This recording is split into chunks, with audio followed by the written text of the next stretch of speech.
करीब होते हैं। जय हो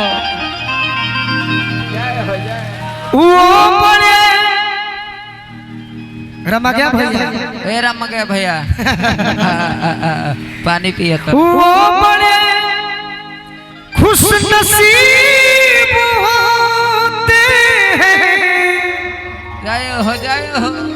ये काहे कहानी है ध्यान दी ऐसे कि दिमाग में चढ़ गीत संगीत कब का रतन चाचा खैनी बनावे लगे, एक जन मोबाइल देखे लगी, ये काम नहीं खेल करे।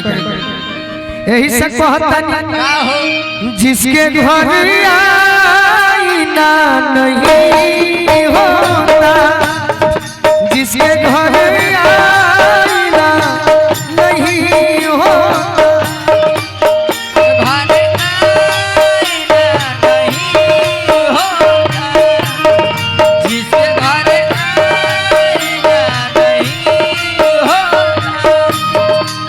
उसका खुद का पता नहीं होता, उसका खुद का पता नहीं होता, जिसके घर आईना नहीं होता, जिसके घर जिया जिया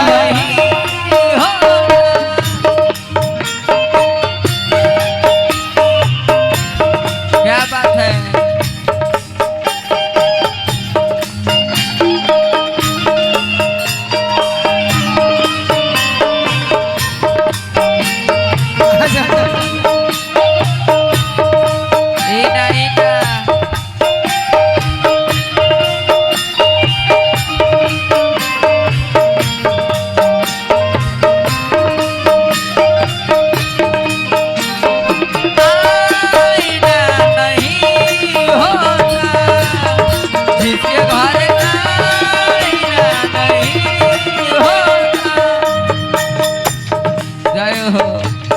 चंदन कने गइल हो, चंदन आओ एक लाइन सुन के ले चलिए हमरो के।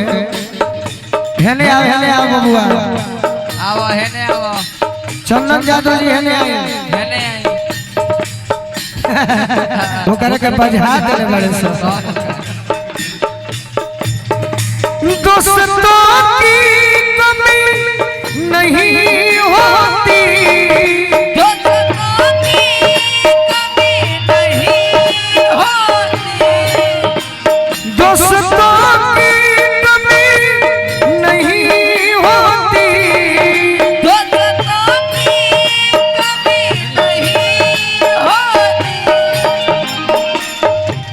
चंदन ये हमारे आशीष बाबा के दादाजी बानी, हमने के बड़ भाई कही चाहे छोट भाई कही,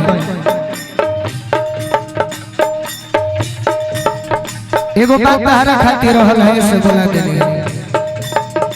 दोस्तों की कमी नहीं होती,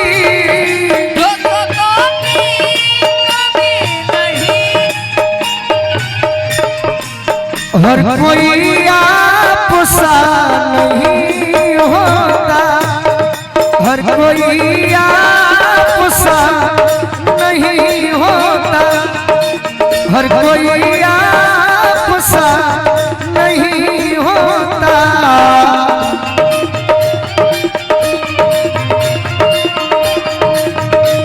अभी यह परिवार में एकता बन रही है, हम चाहो आज हम चंदन को अपना दादा के भी देखले हुए, दादी के भी देखले हुए, हम तो तू ही लोग के पूरा में जानी तो अपन दादा दादी जान जाने की वही पे आई भाई।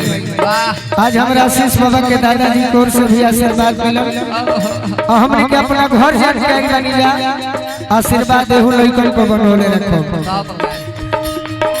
हर कोई आपसा नहीं होता, हर कोई आपसा नहीं होता, तुरे पे रहे हर कोई आपसा नहीं होता, हर कोई आपसा नहीं होता,